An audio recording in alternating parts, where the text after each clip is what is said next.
एके दिवशी कॉलेजमध्ये क्लास संपल्यावर आम्ही सगळ्याजणी कॅन्टीनमध्ये जाऊ लागलो. ग्राउंडच्या जवळ पोहोचल्यावर तिथल्या एका झाडाखाली बुलेट थांबली होती. त्या बुलेटवर एक मुलगा पाय खाली सोडून, डोळ्यावर गॉगल घालून, शर्ट थोडा वर फोल्ड करून बसला होता. त्याचा चेहरा बघितल्यावर तर माझ्या पोटात बटरफ्लाय उडू लागले. काय मुलगा आहे यार. त्याचा चेहरा पाहिल्यावर सगळ्याजणींनी माझ्याकडे बघितले आणि आम्ही खूप हसू लागलो. तो हुबेहूब सूर्यासारखा दिसत होता. त्याला पाहून मी वेडी झाली होते. त्याच्यावरची माझी नजरच हटेना. तुझा सूर्या तर कॉलेजमध्येच आला की, आता पोरीच काही खरं नाही. कॉलेज तर तू आता कधी बुडवणारच नाही ना. क्लासमध्ये लक्ष लागेल की नाही कोण जाणे, असं म्हणून माझ्या मैत्रिणी मला चिडवू लागल्या. मी मात्र फक्त त्याच्याकडे पाहत होते. बस झालं आता. भूक लागलीये आम्हाला. त्याला उद्या पण पाहू शकतेस तू, असं म्हणत सगळ्यांनी मला कटींच्या दिशेने अक्षरशः ओढत नेले. खरंच सूर्यासारखा दिसणारा मुलगा आपल्या कॉलेजमध्ये आलाय यावर माझा अजूनही विश्वास बसत नव्हता. सगळ्यांनी डबे उघडून जेवायला सुरुवात केली पण मी मात्र त्याच्यात स्वप्नात हरवले होते. सूर्याला पाहून पोट भरलं वाटत पोरीचं, असं म्हणत त्या हसू लागल्या. जेवण झाल्यावर आम्ही पुन्हा ग्राउंडवरून जाऊ लागलो. पण तेव्हा तो दिसेनासा झाला.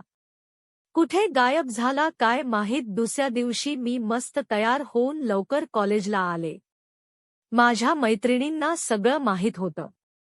त्या फक्त हसून माझी मजा घेत होत्या. लंच ब्रेकमध्ये आम्ही पुन्हा तो दिसतोय का पाहायला ग्राउंडवर गेलो पण तिथे काही तो नव्हता. मी निराश मनाने मागे क्लासकडे जायला वळले आणि तो लायब्ररीमधून बाहेर पडताना मला अगदी समोर दिसला. माझ्या काळजाचा ठोकाच चुकला. मी त्याच्याकडे एकटक पाहत होते पण त्याने मला साधा लुक पण दिला नाही. काही झालं तरी त्याने मला नोटीस करावं एवढीच माझी इच्छा होती. मग मी दुसऱ्या दिवशी पुन्हा झक्कास तयार होऊन आले. यावेळी मात्र मी थोडा भाव खाण्यासाठी पेन्सिल हिल्स घातले होते. क्लासमध्ये आल्यावर सगळे माझ्याकडे पाहू लागले.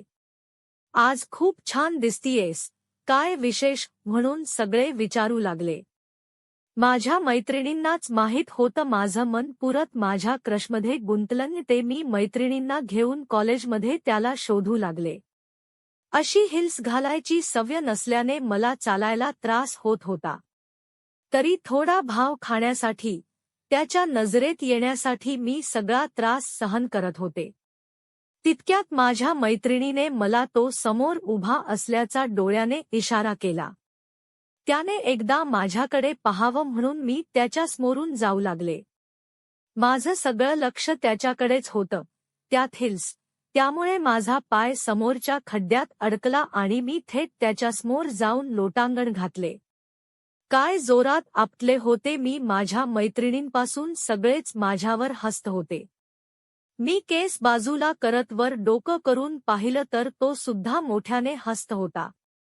त्यावेळी भाव खाण्याच्या नादात आपला चांगलाच पोपट झालाय हे मला कळून चुकले होते.